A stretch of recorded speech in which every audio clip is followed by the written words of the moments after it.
All right, I am told all the time by contractors and public adjusters that they're having trouble when the carrier says that they're not going to release the engineer's report that they hired in order to make a determination on a claim. They just send out a denial letter to the policyholder that has the conclusion section of that engineer's report, but not the rest of it. And they're saying oftentimes that they don't have to give that to you because it's work product or intellectual property, they might say. Now, to be frank with you, this feels like an answer that should be given to you by an attorney and not by me. I'm not an attorney, and every state might be a little bit different on this. So I'm going to be very generic and encourage you to ask an attorney that is used to litigating claims in your state about this first, okay? But from what I understand, this is not work product. This is not protected information. This is not intellectual property. If the carrier is using the information in this report as the basis for their denial, then the policyholder absolutely has a right to this information. Absolutely has a right to it.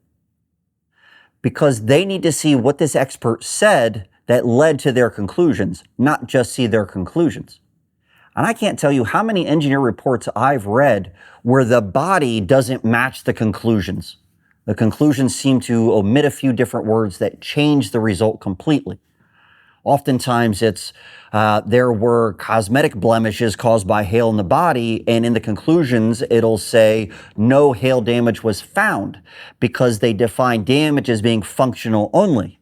And so if you only have the conclusions, you won't see that they agreed that there was some cosmetic changes caused by hail to the roof. And if that policy has coverage for cosmetic damages, which most policies still do, then that changes the coverage determination. Now, I can tell you adjusters generally aren't reading the entire engineer's report, even though they should be, because they're not supposed to let the engineer determine if there's coverage or not. They're supposed to read what has occurred and determine for themselves whether or not coverage exists. And the only way to do that is to read the whole thing. And if you're not going to read the whole thing, and you're not going to allow a contractor that has some expertise or the policyholder or a public adjuster look at this thing, then who's going to read it? It's not work product because you didn't hire that engineer as an internal person. This isn't something that you did internally to come up with some kind of a determination.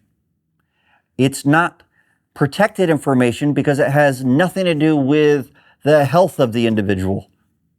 There's not a HIPAA issue here. Unless you hired this engineer in anticipation of litigation, meaning an attorney hired this engineer for litigation purposes, then it would be and should be provided to the policyholder. So unless you're trying to hide that report because there's something that's in it that's not on the level, then why not just release it? You're just going to have a fight. There are several states now that have written bills that require the carrier to provide a copy of that engineer's report because it isn't a work product or protected information, unless it has personal health information on it. Not every state has passed those laws, and not every state has even had a bill about it yet, but it's clearly an act of good faith to provide that to the policyholder because that's what made the determination for your coverage. So stop saying no to that. Why would you say no to that? Why does an insurance company want to hide that? It really doesn't make any sense.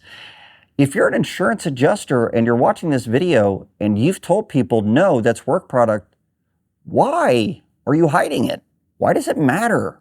Is there any internal procedure or guideline that's written in that third party's report that you're trying to hide? There shouldn't be, and if there is, then that's not really a third party. And if it's not really a third party, then why are you relying on that person's information to make the basis of this denial? If they are a true third party, then that's not a work product. Provide it. What do you have to lose? What if it turns out there really is something in there that allows you to provide coverage? Wouldn't you want to provide coverage to your policyholders? If you're a policyholder watching this, demand a copy of that thing if they're using it to deny your claim. You have a right to this. I'm not an attorney. Ask an attorney in your state. I'm pretty sure I'm right about that. I hope that helps.